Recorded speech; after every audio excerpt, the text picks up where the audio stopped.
Question आपको मिल जाएंगे। तो यहाँ पर देखिए एमके सर स्टडी चैनल पर आप लोग देख रहे हैं 74 612 763 ये नंबर है जिस पर आप लोग को पीडीएफ मिलेगी, ठीक ना। 2020 से लेकर 2025 तक के फिजिक्स केमिस्ट्री, 2022 से 25 तक के बायोलॉजी और मैथ का भी चाहिए तो मैथ का भी मिलेगा 3 साल का, ठीक है। और देखिए यहाँ पर 200 रुपये इसका पेमेंट लगता है, सीधी सी बात, नो बकवास। तो यहाँ पर देखिए भौतिक विज्ञान सेट नंबर 1 हो चुका है जिसका कोड JS था।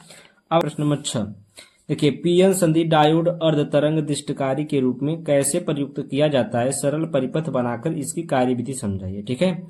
जो पीएन संधि डायोड अर्ध तरंग दिष्टकारी के रूप में ये कैसे प्रयुक्त किया जाता है उसका क्या करना है, कार्यविधि भी, इसका चित्र भी बनाना है और कार्यविधि भी लिखना है, ठीक है। तो ये जो पीएन संधि का एक क्वेश्चन है, अर्ध तरंग दिष्टकारी है या पूर्ण तरंग दिष्टकारी है, ठीक है। तो ये सब क्वेश्चन हमेशा आते हैं। ये क्वेश्चन जो है मोस्ट इम्पोर्टेंट है, एकदम इम्पोर्टेंट क्वेश्चन है। इसको आप लोग मार्क लगा कर लिखिएगा कि ये एकदम इम्पोर्टेंट क्वेश्चन है जो इस बार भी आपके पेपर में आने वाला है, ठीक है। इम्पोर्टेंट क्वेश्चन है, एकदम मार्क्स एकदम 5 नंबर की ये हमेशा क्वेश्चन बनता है कि जो पीएन संधि डायोड पर या तो अर्ध तरंग का बने या तो पूर्ण तरंग दिष्टकारी का बने, ठीक है। तो यहाँ पर चलिए हम लोग आगे चलते हैं। यहाँ पर देखिए आप लोग को फिगर यहाँ पर बना हुआ दिख रहा है। तो यहाँ पर देखिए यह प्राथमिक कुंडली और ये आपकी द्वितीय कुंडली, ठीक ना। तो यहाँ पर देखिए पीएन, यही आपका है पीएन संधि।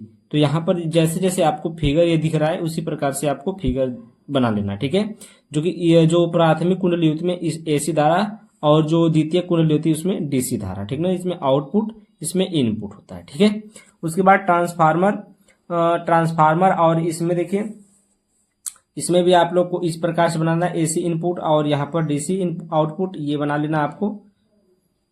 उसके बाद हम लोग कार्यविधि देखेंगे। इस कार्यविधि, जिस एसी को दिष्टकृत करना हो तो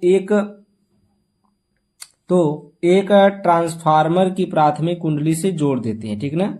द्वितीय कुंडली का एक सिरा पीएन संधि डायोड के पी क्रिस्टल से जोड़ देते हैं तथा एन क्रिस्टल को एक लोड आरएल द्वारा द्वितीय कुंडली के दूसरे सिरे से जोड़ दिया जाता है। तो यहाँ पर कह रहा है कि जिस एसी को दिष्टकृत करना होता है उसे क्या करना है, ट्रांसफार्मर की प्राथमिक कुंडली से जोड़ देते हैं। तो यहाँ पर देखिए ट्रांसफार्मर की इसको प्राथमिक कुंडली से हम लोग क्या करते हैं, जोड़ देते हैं, ठीक है। अब देखिए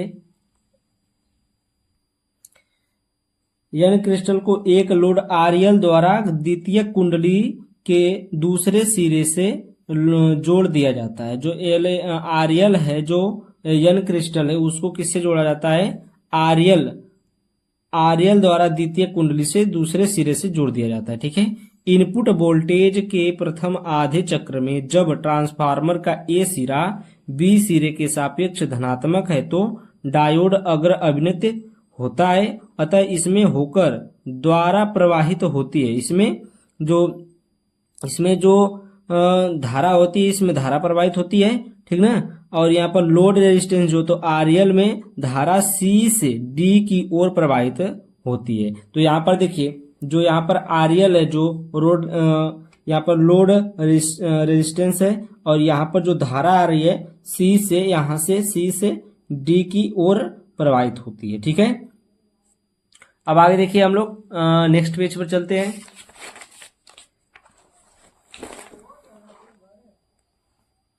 अब देखिए नेक्स्ट पेज पर हम लोग दूसरे आधे चक्कर में ए सिरा बी सिरे के सापेक्ष निगेटिव होता है तथा डायोड उत्क्रम अभिनत होता है। इस दशा में आरएल में धारा शून्य रहती है।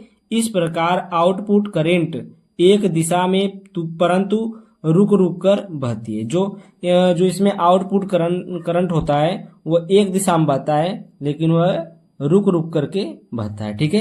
एसी के नीचे वाले आधे भाग कट जाते हैं। जो एसी का जो नीचे वाला भाग होता है वो आधा कट जाता है।